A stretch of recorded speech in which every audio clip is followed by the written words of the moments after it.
Hello दोस्तों, स्वागत है आपका अपने YouTube चैनल ऑनलाइन क्लासेस पर। तो दोस्तों, आज हम स्टार्ट करने वाले हैं अपने लीनियर अलजेब्रा का पार्ट 5, जो कि है हमारा eigen values and eigen vectors. तो आइए देखते हैं eigen values and eigen vectors क्या होता है और हम इसे कैसे सॉल्व करने वाले हैं। तो दोस्तों, eigen values and eigen vectors क्या होता है हमारा। मान लीजिए मुझे कोई मैट्रिक्स दे रखी है ए, और मैं उसमें से लेमडा आई माइनस कर देता हूं, तो mod of A minus lambda I equals to 0 हो जाएगा हमारा। ये हमारी एक कैरेक्टरिस्टिक इक्वेशन, ये क्या है हमारी, ये है दोस्तों हमारी एक कैरेक्टरिस्टिक इक्वेशन। अब बात करते हैं ये ए क्या है इसमें। तो दोस्तों, ए हमारी एक गिवन मैट्रिक्स है, गिवन मैट्रिक्स है जिस मैट्रिक्स का हमें आइगन वैल्यू और आइगन वेक्टर निकालना होगा। लैम्डा क्या है दोस्तों, लैम्डा है हमारा यही एक आइगन वैल्यू है, और इसे हम कैरेक्टरिस्टिक रूट्स भी कहते हैं, कैरेक्टरिस्टिक रूट्स भी कहते हैं। अब बात करते हैं आई की। तो यहाँ पे आई क्या है हमारा, आई एक आइडेंटिटी मैट्रिक्स है।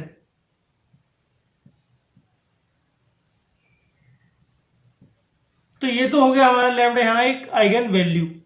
अब बात करते हैं हम आइगन वेक्टर की। अगर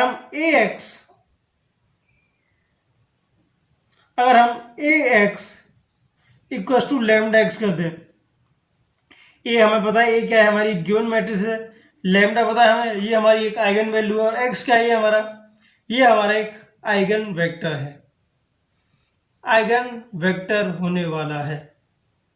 अगर हम A x equal to lambda x कर दें तो हमें क्या मिल जाएगा, हमें मिल जाएगा हमारा एक आइगन वेक्टर। हम इसे ऐसा भी लिख सकते हैं, A minus lambda into x will be equal to 0। और हम इस इक्वेशन को सॉल्व करेंगे तो हमें अपना एक आइगन वेक्टर मिल जाएगा। जैसे एग्जांपल लेते हैं, मान लीजिए हमें एक मैट्रिक्स दे रखी है ए बी सी। चलिए अगले उसमें दिखाता हूँ। मान लीजिए इसे हम सॉल्व करके देखते हैं अपने एग्जाम में आए हुए गेट क्वेश्चन से। ठीक है दोस्तों, आइए देखते हैं एक गेट क्वेश्चन। तो आइए दोस्तों देखते हैं गेट क्वेश्चन, जो 1998 सिविल ब्रांच में आया हुआ है। और क्वेश्चन में कहा गया था कि अगर हमें एक आइगन मैट्रिक्स दे रखी है तो अगर हमें एक मैट्रिक्स दे रखी है तो इसका आइगन वेक्टर क्या होने वाला है। तो आइए देखते हैं दोस्तों, हम इसे स्टेप बाय स्टेप सॉल्व करते हुए देखते हैं इसका आइगन वेक्टर क्या आने वाला है। तो हमें पता है कि हमने एक कैरेक्टरिस्टिक इक्वेशन सीखी थी, A minus lambda equal to 0, mod of A minus lambda equal to 0, और ये हमारी मैट्रिक्स ए है क्योंकि हमें एक गिवन मैट्रिक्स है। तो हम क्या करने वाले हैं, ए माइनस लेमडा यानी 1 minus 1 minus 1 1 minus lambda 1 0 0 1 mod equal to 0। अब हम इस मैट्रिक्स को सॉल्व करें तो हमें क्या मिलने वाला है, 1 minus lambda minus 1 minus 1 1 minus lambda equal to 0। अब यहाँ से जब हम इस मैट्रिक्स का डिटरमिनेंट निकालेंगे, 1 minus lambda square minus minus plus 1 और फिर minus 1 equal to 0। A minus lambda square equal to 1, तो लेमडा क्या हो जाएगा हमारा यहाँ से प्लस माइनस 1 1 माइनस लेमडा। तो लेमडा हमारा दोस्तों हो जाएगा यहाँ पे 0 और माइनस 2। जब ये यहाँ से जाएगा,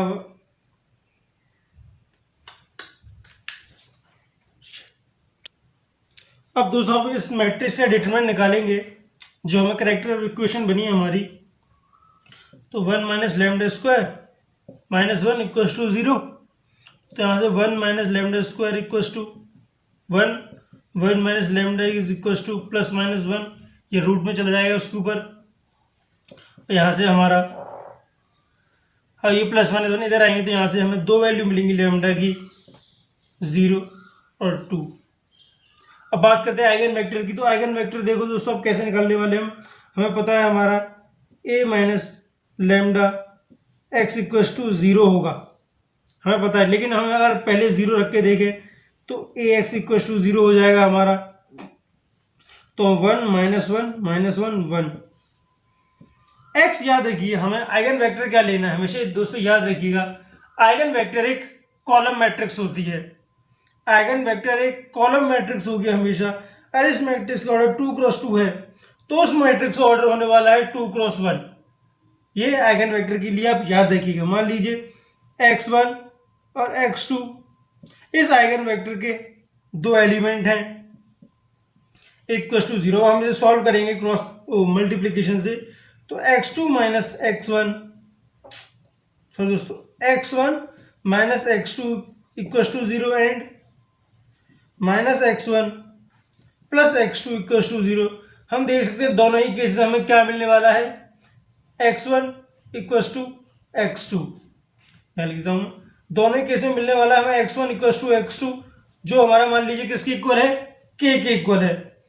तो हमें आइगन वेक्टर क्या मिलने वाला है, तो हमें आइगन वेक्टर मिलने वाला है k। तो ये एक हमारा एक आइगन वेक्टर हो जाएगा। बट दोस्तों याद रखिएगा आइगन वेक्टर के केस में, आइगन वेक्टर के केस में हम क्या करते हैं,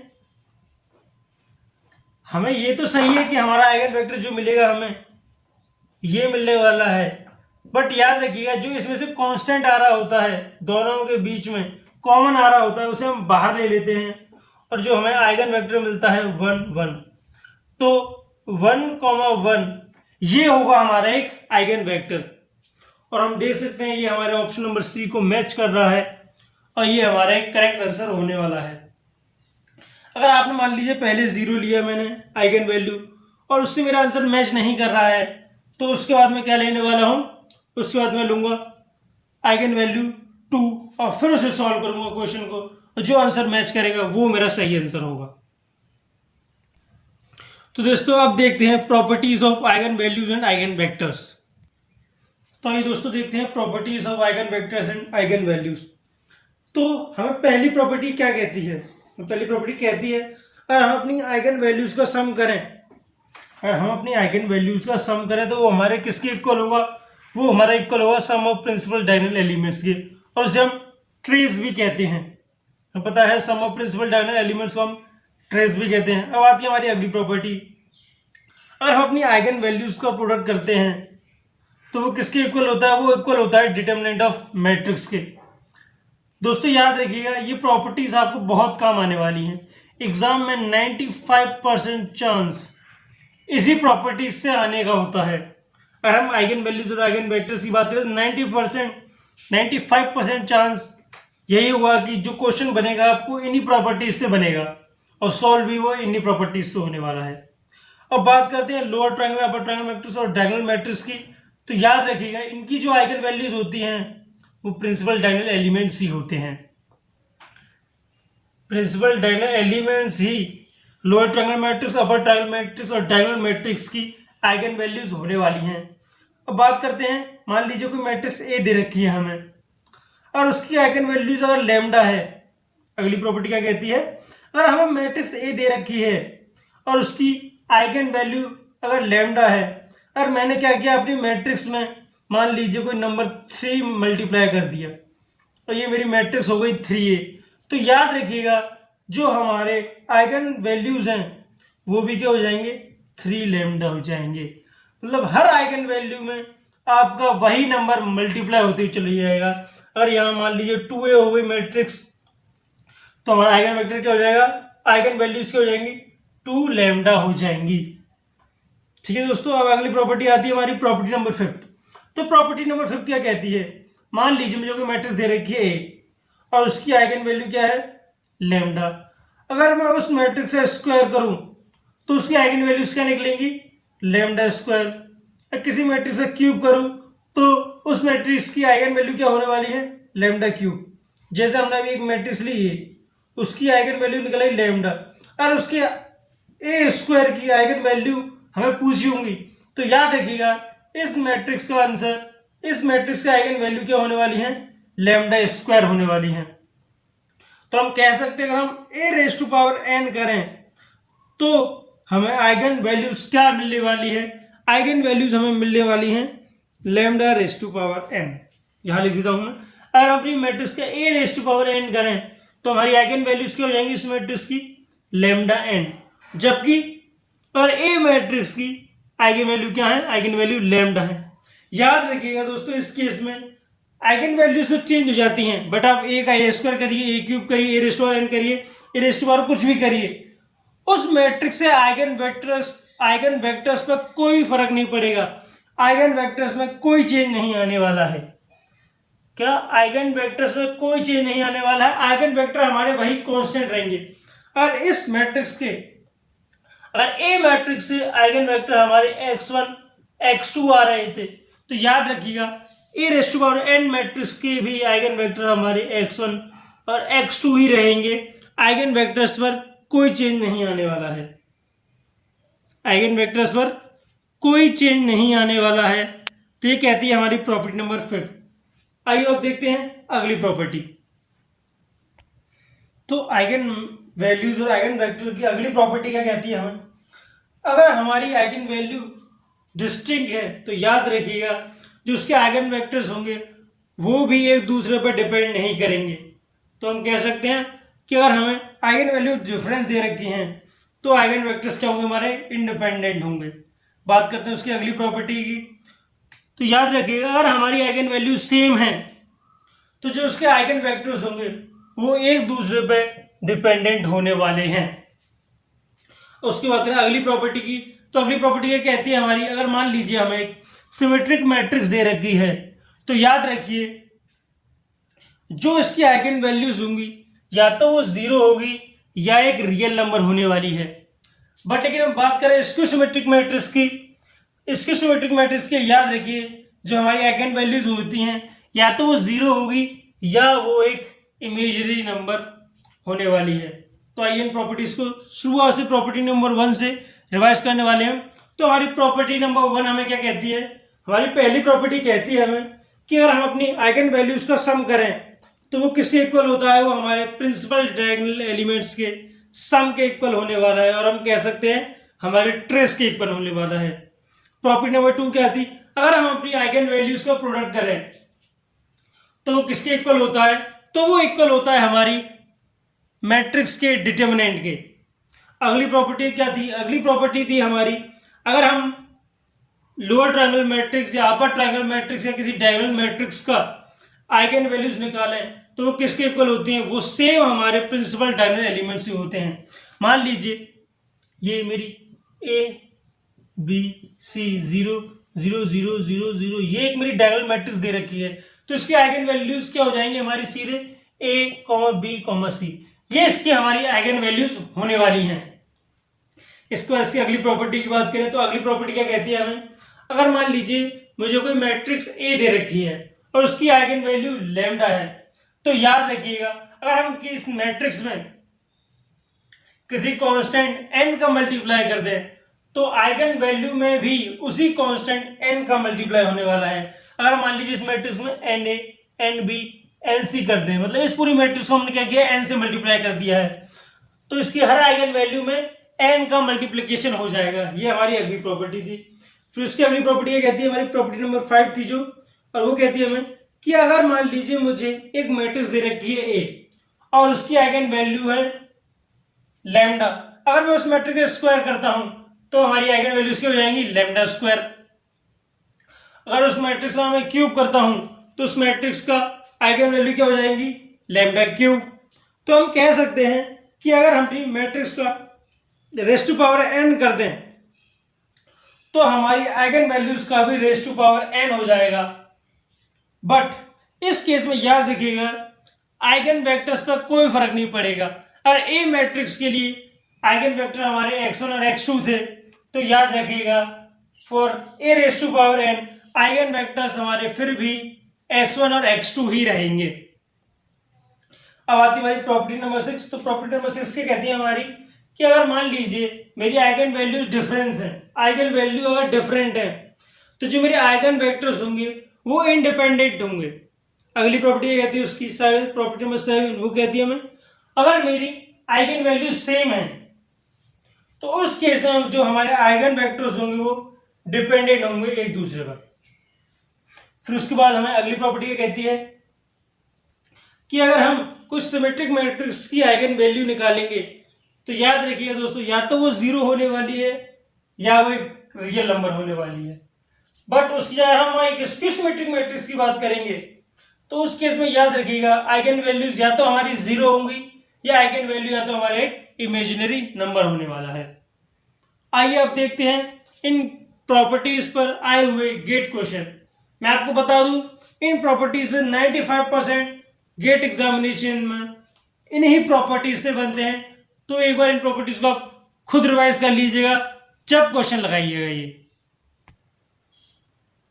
तो आइए दोस्तों देखते हैं गेट क्वेश्चन जो 2002 सिविल ब्रांच में आया था। और क्वेश्चन में कहा गया था कि अगर हमें एक मैट्रिक्स दे रखी है तो उसकी आइगन वैल्यू क्या होने वाली है, और साथ में हमें ऑप्शन दे रखे थे। तो आइए सॉल्व करते हैं इसे। तो आपने अगर मेरा वीडियो ध्यान से देखा होगा तो आप जानते हैं इसे कैसे सॉल्व करना है। हम क्या करने वाले हैं, पहले इसकी कैरेक्टरिस्टिक इक्वेशन बनाने हैं। a minus lambda equal to 0। A matrix का यहाँ पे हमारी -1 4 4 -1। जब इसमें से लेमडा ही माइनस करेंगे तो ये माइनस लेमडा ही, तो -1 4 4 -1। जब इसमें से हम लेमडा ही माइनस करें तो ये क्या बन जाएगा हमारा माइनस लेमडा, और यहाँ भी माइनस लेमडा, और इसका मॉड इक्वल टू 0। तो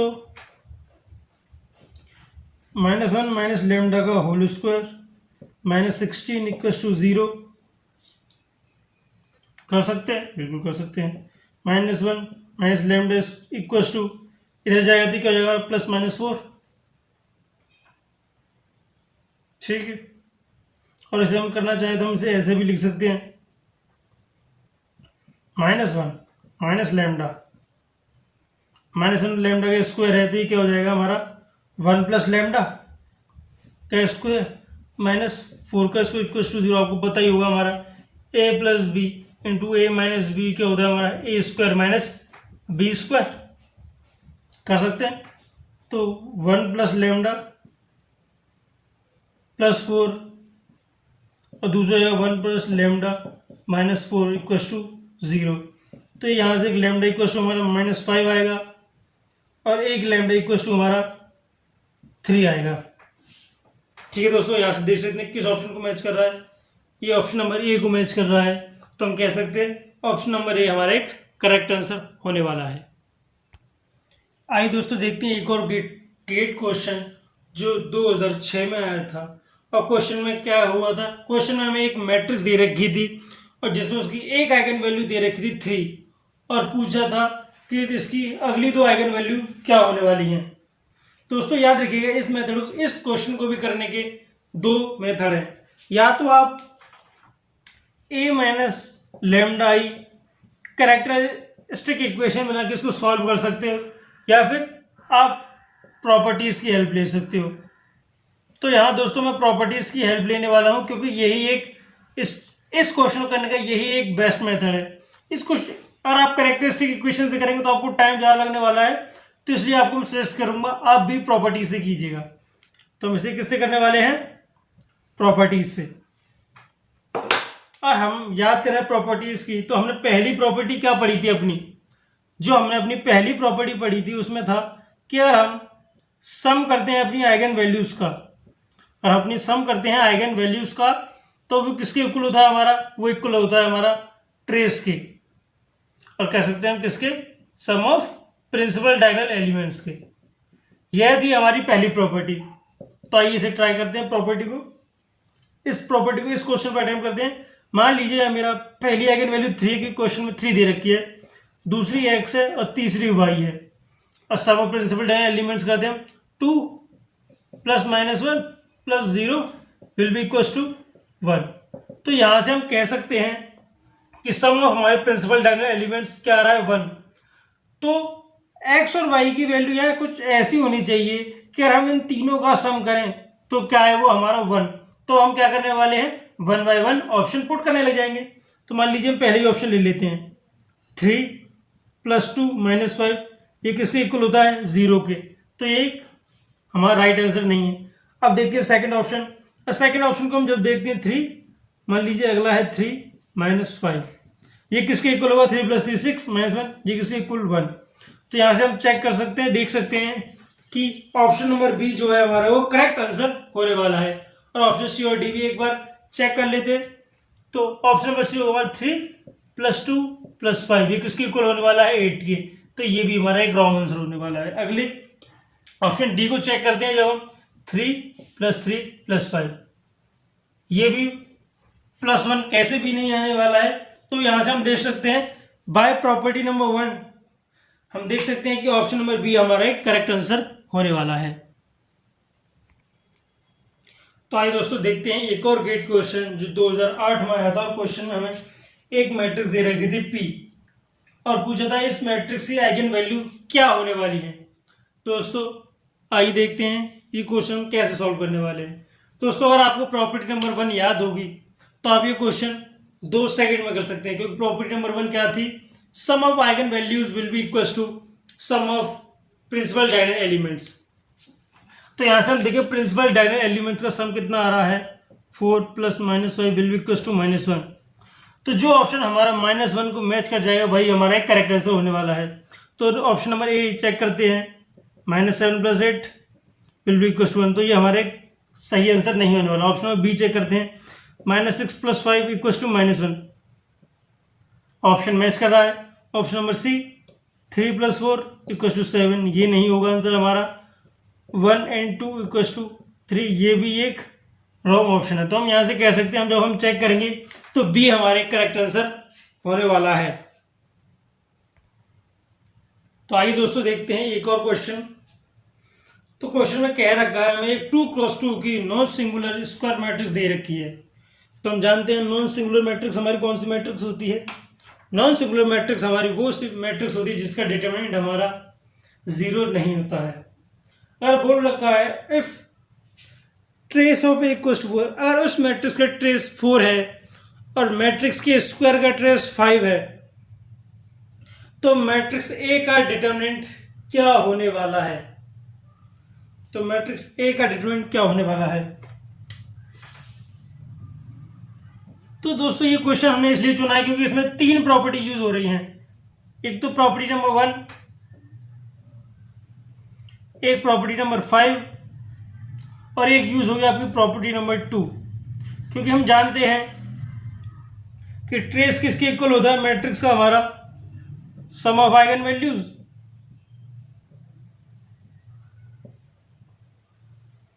फिफ्थ प्रॉपर्टी क्या थी, फिफ्थ प्रॉपर्टी ये थी हमारी कि अगर हम उस मैट्रिक्स का स्क्वायर करें तो उसकी आइगन वैल्यूज का भी स्क्वायर हो जाता है। और प्रॉपर्टी नंबर 2 क्या थी, हमारी प्रॉपर्टी नंबर 2 थी कि हम अपने आइगन वैल्यूज का प्रोडक्ट करें तो हमें क्या मिलता है, हमें मिलता है डिटरमिनेंट। अगर मान लीजिए λ1 और λ2 इसकी 2 आइगन वैल्यूज हैं, तो हमें क्या निकालना है, λ1 × λ2 निकालना है हमें। तो अगर ये 2 × 2 की स्क्वायर मैट्रिक्स है तो याद रखिएगा इसकी 2 आइगन वैल्यू होंगी। अगर ये 3 × 3 की मैट्रिक्स होती तो इसकी 3 आइगन वैल्यू होती, 4 × 4 की मैट्रिक्स होती तो इसकी 4 आइगन वैल्यूज होने वाली थी। तो हमें पता है ट्रेस किसके इक्वल होगा, सम ऑफ आइगन वैल्यूज की। तो λ1 + λ2 इक्वल टू 4 गिवन है, λ1 का स्क्वायर + λ2 का स्क्वायर, तो ट्रेस ऑफ ए स्क्वायर क्या हो जाएगा 5। ठीक है दोस्तों, अब हम इस इक्वेशन का स्क्वायरिंग ऑन बोथ साइड करते हैं। λ1 + λ2 का whole square will be equal to 4 square. तो λ1 का स्क्वायर + λ2 का स्क्वायर प्लस 2λ1 λ2 इक्वल टू 16, ये स्क्वायर है। तो ये क्या हो जाएगा हमारा, λ1 का स्क्वायर + λ2 का स्क्वायर कितना है हमारा 5 प्लस 2λ1 × λ2 इक्वल टू 16। तो हम जानते हैं ऐसे हम इधर सॉल्व करें तो ये 5 इधर से इधर माइनस में आएगा, 2λ1 × λ2 इक्वल टू 11। तो λ1 × λ2 हमारा क्या हो जाएगा, ये हो जाएगा हमारा 11/2 जो कि इक्वल होगा हमारे 5.5 के। तो हम कह सकते हैं फ्रॉम प्रॉपर्टी नंबर 2 हमारी मैट्रिक्स का डिटरमिनेंट क्या होने वाला है, हमारी मैट्रिक्स का डिटरमिनेंट होने वाला है दोस्तों 5.5। तो 5.5 हमारा करेक्ट आंसर होने वाला है। तो बस दोस्तों आज के लिए इतना ही। अगर वीडियो अच्छा लगे तो वीडियो को लाइक करें और चैनल को सब्सक्राइब करें। अब मिलते हैं हम आपसे अगली वीडियो में।